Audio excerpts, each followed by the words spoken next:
राहुल एक छोटे से कस्बे में रहने वाला एक गरीब लड़का था। उसका बचपन कठिनाइयों में बीता। पिता का साया उसके सिर से तभी उठ गया था जब वह केवल 10 साल का था। मां ने सिलाई कढ़ाई करके जैसे तैसे घर चलाया, लेकिन बीमारियों ने उन्हें कमजोर कर दिया। जब राहुल 15 साल का हुआ तो हालात ऐसे हो गए कि उसे स्कूल छोड़कर काम पर लगना पड़ा। वह एक ढाबे में बर्तन धोने का काम करने लगा। दिन भर हाथों में झाग लगे रहते और ठंडे पानी से धुलते धुलते हाथ की उंगलियां अकड़ जाती। कभी कभी मालिक गुस्से में उसे डांट देता, लेकिन राहुल चुपचाप सुनता रहता। उसके भीतर कुछ करने की आग थी, लेकिन वह समझ नहीं पा रहा था कि कहां से शुरू करे। एक रात ढाबे में एक अमीर आदमी आया। उसकी आंखों में अनुभव की चमक थी। उसने राहुल को लगातार मेहनत करते देखा। जब खाना खत्म हुआ तो उसने राहुल को पास बुलाया और पूछा, बेटा, तुम क्या करना चाहते हो? राहुल ने एक फीकी हंसी के साथ कहा, कुछ बड़ा करना चाहता हूं, लेकिन गरीबी ने हर रास्ता बंद कर दिया है। वह आदमी मुस्कुराया और बोला, अमीर बनने के लिए पैसों की नहीं बल्कि लोगों की जरूरत को समझने की जरूरत होती है। पैसा खुद ब खुद तुम्हारे पास आएगा जब तुम दूसरों की समस्या का हल निकालोगे। राहुल उस समय तो कुछ समझ नहीं पाया, लेकिन यह बात उसके दिमाग में घर कर गई। राहुल अब रोज काम के बाद सोचने लगा कि ऐसी कौन सी चीज है जिसकी लोगों को जरूरत है, लेकिन उसकी सही व्यवस्था नहीं है। एक दिन जब वह अपने गांव की ओर जा रहा था तो उसने देखा कि किसान खेतों में परेशान थे। फसलें कमजोर हो रही थीं और महंगे केमिकल वाले उर्वरक खरीदने की उनकी क्षमता नहीं थी। राहुल के दिमाग में एक विचार कौंधा, क्या ऐसा कोई प्राकृतिक तरीका नहीं हो सकता जिससे मिट्टी की उपजाऊ शक्ति बढ़ाई जा सके?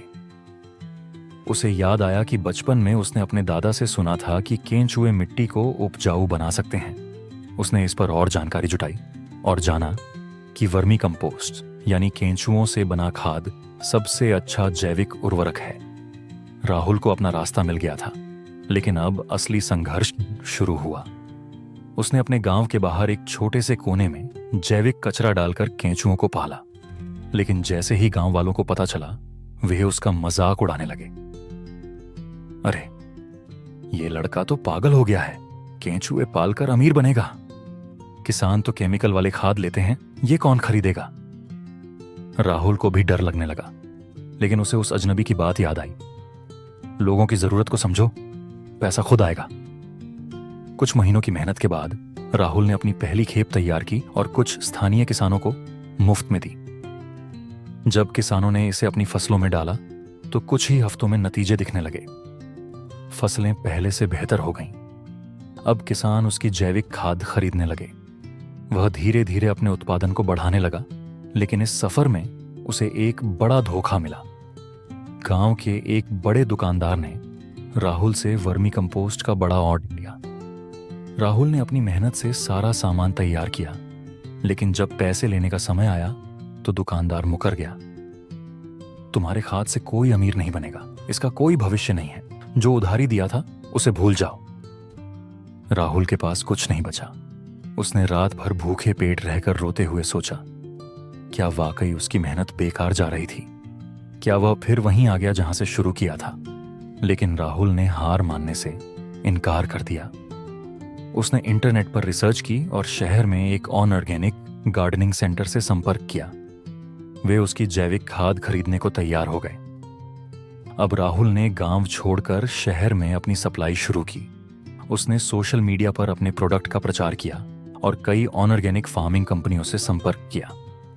धीरे धीरे उसका नाम बढ़ने लगा। कुछ ही सालों में राहुल की मेहनत रंग लाई। उसने अपनी खुद की ग्रीन गोल्ड ऑर्गेनिक्स नाम की कंपनी बना ली। अब उसके पास खुद का बड़ा प्लांट था, जहां हजारों किलो वर्मी कंपोस्ट हर महीने बनता था। एक दिन वही अमीर आदमी फिर से उसके शहर में आया। अब वह कोई अनजान आदमी नहीं था, वह एक बड़े बायो फर्टिलाइजर कंपनी के मालिक थे। उन्होंने राहुल की सफलता के बारे में सुना और उससे मिलने आए। राहुल ने उन्हें पहचान लिया और भावुक होकर कहा, अगर उस दिन आपने वह बात न कही होती तो शायद मैं कभी यह रास्ता न ढूंढ पाता। वह आदमी मुस्कुराया और बोला, मैंने सिर्फ एक बीज डाला था, तुमने उसे सींच कर पेड़ बना दिया। राहुल ने अब न सिर्फ खुद को बदला था, बल्कि उसने कई किसानों की जिंदगी भी बदल दी थी। वह सचमुच मिट्टी से सोना बनाने में सफल हो चुका था। सीख, कभी भी परिस्थितियों को अपने सपनों पर हावी न होने दें। असली अमीरी पैसों से नहीं, लोगों की जरूरत समझने और उन्हें हल करने से आती है। मेहनत और लगन से कोई भी अपनी किस्मत बदल सकता है।